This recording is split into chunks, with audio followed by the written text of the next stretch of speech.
Hello and welcome to today's edition of Business Basics with Action Coach Campus. My name is Lee Iben. I'm the head business coach here. And all we ever do at Action Coach is we either talk to business owners about their business and help them, or we get information and knowledge from current business owners. And my guest today is Katie Roth. Katie, you're with RC Search Group out of West Des Moines. First of all, welcome. I'm so glad you're here. Thank you very much. I'm honored to be asked. Well, tell us, Katie, when you say a search group, put us in the space. What are we looking at? Well, typically what most people think of is we're headhunters. Okay. Yeah. So we go out and we proactively source candidates for our clients. Okay. And basically the client pays us to go find these people. And typically we deal with almost every managerial position, C-suites. Really, I kind of look at it, any kind of position that pays maybe $75,000 and more. Now, every now and then we'll place an administrative assistant or a paralegal or something like that. But for the most part, our C-suite is in those anywhere from $75,000 to, we've placed people that make $300,000, $400,000 a year. So kind of that Right. C-suite managerial. We really, unlike a lot of recruiters, and a lot of recruiters do specialize, but we're more generalists with the exception of we don't do a lot in the IT world. There's a lot of great IT recruiters out there. Right. And IT, as you well know, changes constantly. It's tough to keep on top of. So we've kind of shied away from the IT space, but mostly, accounting, manufacturing, engineering. We do a lot in human resources. We do a lot with sales people and sales management. Mm-hmm. And we also have done a fair amount of work in nonprofits, executive directors in nonprofits. You bet. So kind of that finance and accounting world as well. Well, for anybody who's been in business for any length of time, they've certainly read Jim Collins's book, Good to Great. And he talks about getting the right people on the team and then putting them in the right seats on the bus. And that's right up your alley. That's exactly why you do what you do. Yeah, it's so critical. It's just so critical, Lee, because when you talk to most CEOs, I always love to ask them the question, when you wake up in the middle of the night, what keeps you up? And 99% of the time, it's their people. Right. And it's succession planning, and it's having the right person.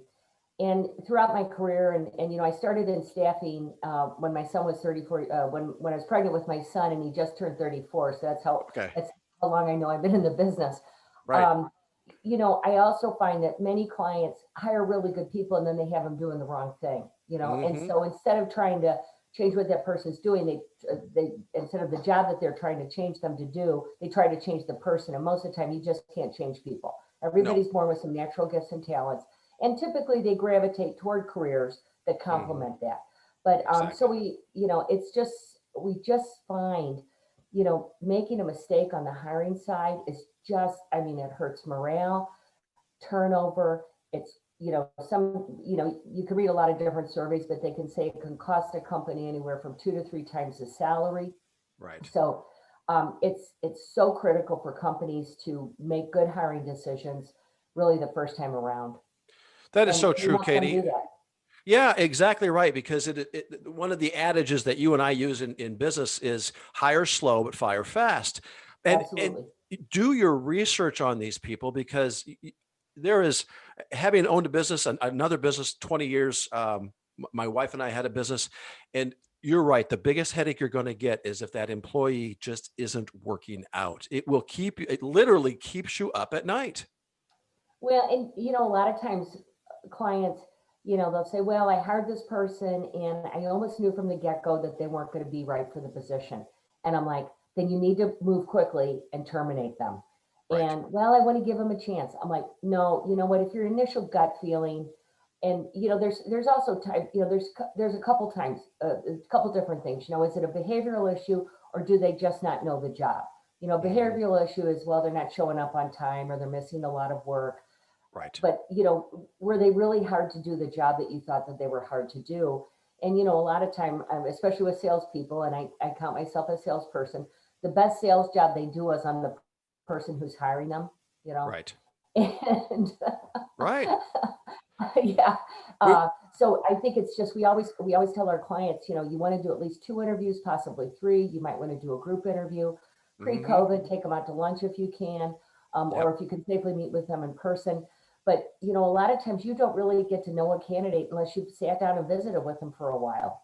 Exactly. And a lot of candidates kind of let their guard down by the second or third interview because they think they've got the job. Right. So it's, yeah, I agree with you 100%. Be slow to hire, be quick to fire.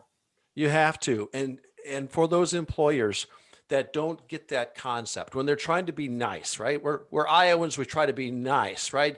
He's a friend of the family. I've got to know him over the past 15 years, whatever the excuse, right, Katie? But they're like, I just can't let him go. But what they don't realize is the message they're sending to everybody else on the team. It's a huge morale killer. Mm-hmm. When a boss tolerates somebody that's not performing well or goofing off or just not maybe doing what they're capable of doing, and there's a lot of people that are not capable of doing what they can do for whatever reason. Yeah, it hurts morale, it hurts productivity. It's a cancer, and typically that person is not happy either. Right. And I've found throughout my career when I've sat down with people, and back when I owned a temporary staffing firm, it's crazy. The clients call, they want 10 people right away. You send somebody, a lot of people can't handle that stress or handle, when somebody doesn't show up for work or doesn't call you, that type of thing. And a lot of times I would sit down with employees that I just knew it wasn't a good fit for them. And usually I knew within 3 months. And I'm like, are you really happy doing what you're doing? And 90% of the time they were like, no. And I'm like, well, I didn't say this, but I'm not happy either. So now it's time for us to shake hands and part friends and let me help you find something that you can be good at. And you know what? And ironically, you catch up with those folks who maybe were let go like a year later, and they are so much happier. Absolutely. Absolutely. Yeah. One time I had a young lady working for me, and she was so positive and upbeat and enthusiastic. And I hired her as an account manager, and me bad, I should have delved down a little bit more about what her previous work experience was. And, I could tell she was really struggling. And the front desk receptionist left. And this, at the time, I think I had 15 employees. And we were really struggling with Facebook because I don't really care to do that. And I get it. And she came into me and she said, you know what, the receptionist has left. I can tell this is not working out. I'd love to take the receptionist position, but also would you enable me the opportunity to take over your social media? And I was like, she was a graduate from Iowa State. She was an English major. She wrote my blog. She did my social media. Our Facebook posts were incredible. We had tons and tons and tons of followers. And then she got a great job with a social media agency. And now she's got a much bigger job with a very large growing company up in the Ames area. And it really worked out well for her. And I didn't lose a good employee. So sometimes you just have to have those kind of honest conversations. And if you do have another place for them within the organization, you could look at it. Sometimes you do, sometimes you don't. It just depends. But it really worked out well for both of us. And, I was very sorry to see her go, but I was really happy for her. Right. Right.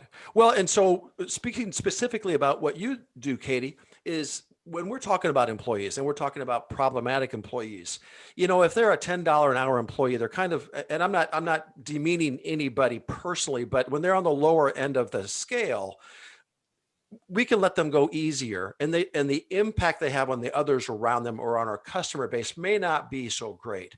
But when we're looking for someone who's in that 75 K plus range, they have a bigger impact on the organization. And that's why it's so important that we reach out to somebody like you. Yeah. And it's interesting right now because even though we have high unemployment, the high unemployment is in that $10 to $15 range. Mm-hmm. And we've been so busy this year because most of I always say this, the candidates that our clients are looking for are not looking for them. I mean, they're not on Indeed, they're not on Career Builder, they don't have their resume posted on Monster. They got their heads down, they're doing strong work, especially since COVID hit, obviously. Right. And so really what they do is they hire us to go look for those people. And we have to do very proactive sourcing to go find those people. And that requires a great deal. First off, you have to identify who is appropriate for the position. Then you have to reach out to them. Then you have to find out what their hot spots are. Because most of them are, I always love it because I'll reach out to somebody and they'll go, Katie, I'm really happy in my job. And I'm like, you know what? 99% of the people I talk to are happy in their job. but if you were to look for another opportunity, what would that look like? Right. And, in this day and age with corporate buyouts, sometimes I talk to people and I'll say, what's the next step for you in your organization? Well, that'd be my boss's position. Um, well, how long has your boss been there? 15 years. Okay. How old's your Right. boss? 50. Yeah. Okay. So your boss is probably not going to go anywhere. Right. Right. Right. And they're like, oh yeah, yeah. So, or, in this day and age, you just don't know when you're going to get bought out. Right. I've been acquired a couple times. After I sold my company, the company that bought me was acquired twice. Great Hmm. organizations, but things are different. Things are run differently. They have different Right. processes and procedures. The corporate headquarters is not in Des Moines anymore. Right. So all those things really factor into helping people think about, okay, well, if I were to move, what would that look like for me? And that's kind of what we try to help people figure out. Yeah. And, Katie, I love your business type because your business model is such that you're really right in the middle. You are looking for leads of people that you can serve, but you're also your product is our employees that can make that move or that shift. Yeah, we really have two clients. We got the corporate, then we got the company client that pays us to go find somebody, but then we have an employee database of people that say, yeah, keep your eyes and ears open for me if this kind of opportunity comes up. So it's really kind of a it's a really service industry, Yeah. and I know you understand that. But yeah, we really have two sets of people that we have to keep happy, and you get back to making a good match. It's so critical, and I tell candidates this. I don't want the client calling me in 6 months going, this person's not working out. But I also don't want the candidate calling me Right. saying, I'm not sure this was a good move for me, because that doesn't benefit anybody. No. And obviously things happen, okay, and we have guarantees, 3 months, 4 months, sometimes six, depending on the position. But we really want to make sure it's not fun to fill a position that you've already been paid for. Right. And so we really want to make sure. And sometimes if I've had candidates where I've said, listen, I'm not so sure this is a good move for you. Maybe you ought to rethink it, Hmm. and I'll find somebody that it is a good move for. Or telling a client, hey, I know you kind of fell in love with this candidate. I'm not sure it's the right fit for you. So we really try to make that balance, because in the end, we want everybody to be happy. You know, Of the, the course. the five biggest things in a person's life is, typically, after being born, getting married, buying a house, Right. having children, and a job. And I don't know if Hmm. that, I'm not good at math. That's why I had to go into sales, but that was my only been four. But those are big life events for people. And getting a new job is a big life event for most people. And a better job provides for education, provides for a better place for them to live, to take care of their children, to provide for retirement. So, I always thought I'm in a business where I feel like, I'm kind of a social worker. So I just try to find really better opportunities for people. And then I, Right. I do get paid for it. So, it's just, it's to me, it's a win-win. And that's why I really love this business all these years.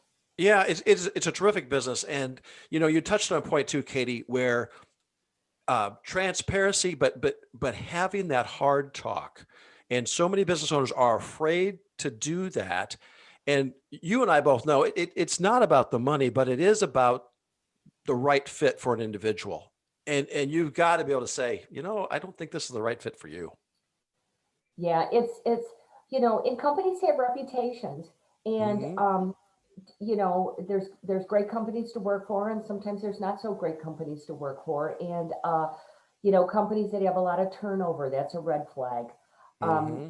Companies that it's interesting, and I talk to a lot of high level people, and all organizations have issues. You know that better than anybody. Okay, Right. on the surface, it may look like a perfect company, but all organizations have challenges. They just do. It's just the nature of the beast.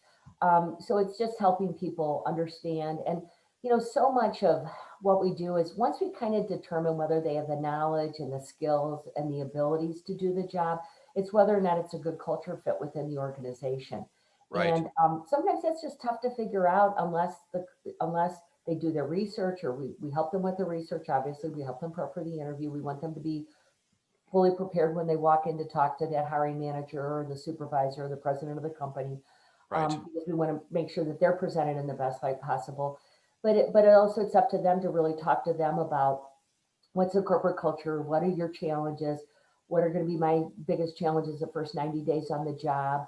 Why did the previous person leave? That's always something telling. So we really try to help those candidates know when they go in that they're just super excited about the opportunity and showing up that 2 weeks from after they resign or whatever. So Exactly.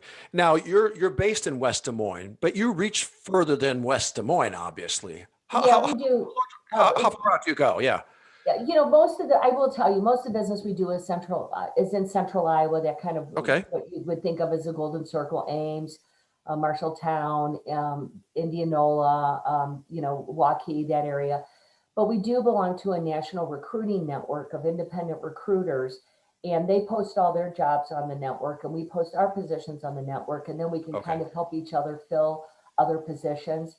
Um, and something that's kind of been, I guess, I think a positive about COVID, and I know we didn't want to talk about COVID, but companies are getting very comfortable with people working from home and remotely. Hmm. And I've had a couple of very senior level C-suite positions recently where the client has told me, hey, if they're a rock star, we'll let them work in Chicago. We'll let them work from New York. We'll let them work from Dallas. And Right. that's refreshing because really up until now, it's always been, no, we really want them in our own backyard.